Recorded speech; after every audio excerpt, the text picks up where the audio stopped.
अस्सलाम वालेकुम, my self सबा अस्लम। और आज हमारा लेक्चर 5 है। आज हम डिस्कस करेंगे पॉलीमॉर्फिज्म इन पाइथन। ठीक है, तो आज के लर्निंग ऑब्जेक्टिव्स हैं हमारे understand the concept of polymorphism, learn how one method behave differently, implement polymorphism using Python, understand method overriding, apply polymorphism in real example. What is polymorphism?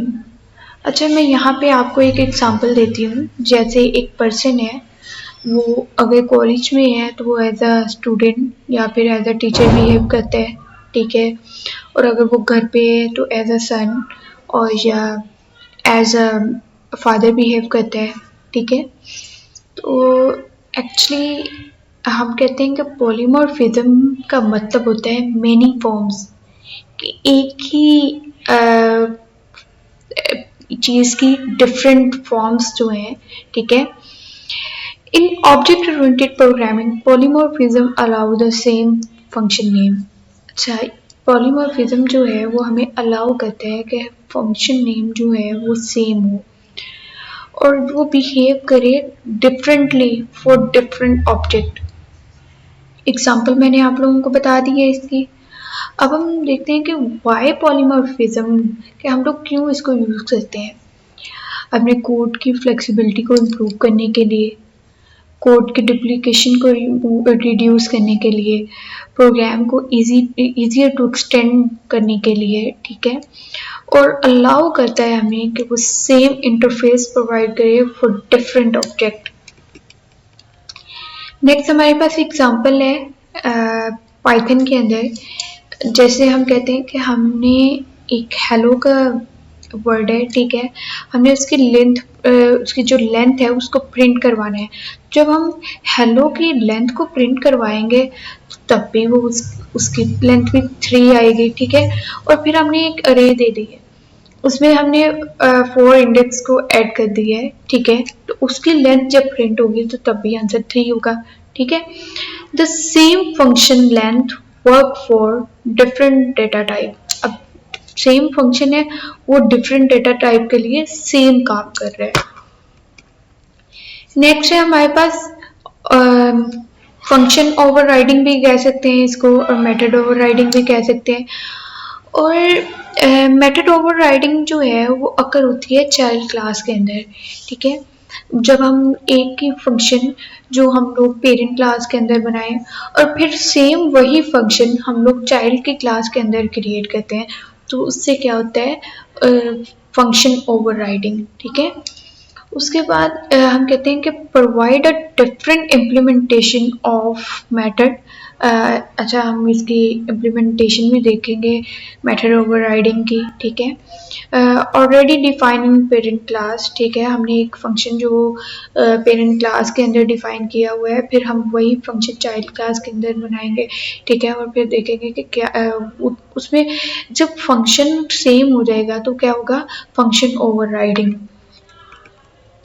अब यहाँ पे हमने क्या किया है कि एक एनिमल की क्लास बनाई है और एक जो एनिमल की क्लास है वो हमारे पास पेरेंट क्लास है। फिर एक क्लास हमने बनाई है डॉग की।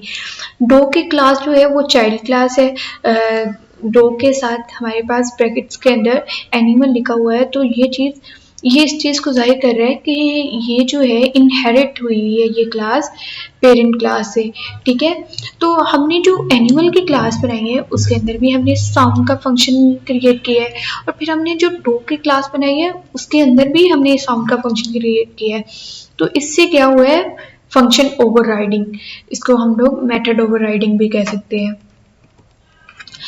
अच्छा जी, फिर हमने क्या किया, डॉग क्लास का एक ऑब्जेक्ट बना लिया और फिर हमने उसके साथ फंक्शन को कॉल कर लिया जो हमने साउंड का फंक्शन बनाया था। अब हमारे पास आउटपुट आ गई है डॉट बार। अब चाइल्ड क्लास में क्या हो रहा है, मेथड ओवरराइड हो रहा है जो पेरेंट मेथड है, ठीक है। अब यहाँ पे हमने एक बर्ड की क्लास बनाई, उसके अंदर हमने फंक्शन क्रिएट कर दिया फ्लाई का, ठीक है।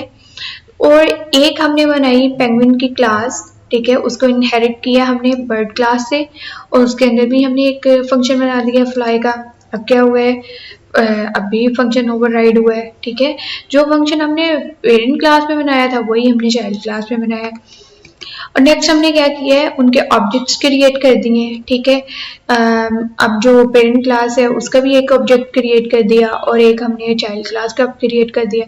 फिर हमने उन दोनों को कॉल कर लिया, उन दोनों ऑब्जेक्ट्स के साथ हमने उस फंक्शन को कॉल कर लिया। अब डिफरेंट ऑब्जेक्ट्स जो हैं वो रिस्पॉन्ड करेंगे डिफरेंटली।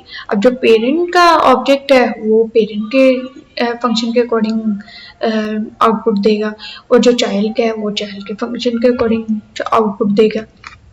अब है हमारे पास ऑपरेटर ओवरराइडिंग। अगर हम लोग ऑपरेटर ओवरराइडिंग की बात करें तो ये भी इसमें भी ओवरराइडिंग होती है। अब जैसे हम लोग एडिशन की बात करें, एक यहाँ पे हमारे पास दो एग्जांपल्स हैं। एक है हमारे पास प्रिंट 5+3। अब ये जो 5+3 है ये भी क्या कर रहा है, दो वैल्यूज को ऐड कर रहा है। अब अगर हम लोग इसकी सेम एग्जांपल देखें स्ट्रिंग की, अब हमने एक तरफ ले लिया है हेलो और दूसरी तरफ ले लिया है वर्ड, ठीक है। उसके दरमियान में हमने साइन ऐड कर दिया है एडिशन का, ठीक है। तो ये भी क्या करेगा, इन दोनों को ऐड कर देगा, ठीक है। तो यहाँ पे भी क्या हो रही है, ऑपरेटर ओवरराइडिंग।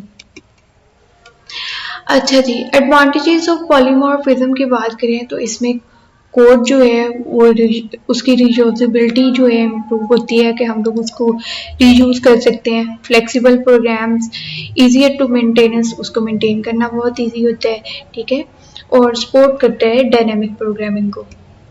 अच्छा जी बेटा, ये आप लोगों की क्लास एक्टिविटी है, क्रिएट अ क्लास शेप, ठीक है। आपने शेप की एक क्लास बनानी है, उसके अंदर आपने एक मेथड ऐड कर देना है एरिया का, ठीक है। फिर आपने क्या करना है, दो चाइल्ड क्लास बनानी है, एक बनानी है रेक्टेंगल और एक बनानी है सर्कल की, ठीक है।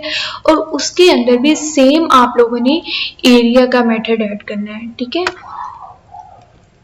और आप लोगों ने ये टास्क मुझे कल तक शेयर करना है, ठीक है। अच्छा जी, ये आप लोगों का होम टास्क है, ये आप लोगों का जब नेक्स्ट लेक्चर होगा तो तब तक आई होप कि आप लोग इसे कंप्लीट कर लेंगे और मुझे शेयर भी करेंगे। इसमें आप लोगों ने क्या करना है, एक व्हीकल की क्लास बनानी है, ठीक है। उसके अंदर आपने फंक्शन ऐड करना है मूव का। फिर उसके साथ आप लोगों ने उसके सब क्लासेस बनाने हैं, यानी कि चाइल्ड क्लासेस बनानी है, जैसे कार की होगी, बाइक की और प्लेन की। और उसके अंदर भी आप लोगों ने सेम मूव का फंक्शन कॉल करना है, ठीक है, फंक्शन ऐड करने हैं, सॉरी। और आई होप कि आप लोगों को इस लेक्चर की समझ आ गई होगी। बेटा अगर आप लोगों का कोई भी क्वेश्चन हो आप लोग मुझसे डिस्कस कर सकते हो, आप लोग मुझे कमेंट कर सकते हो, ठीक है। Thank you so much.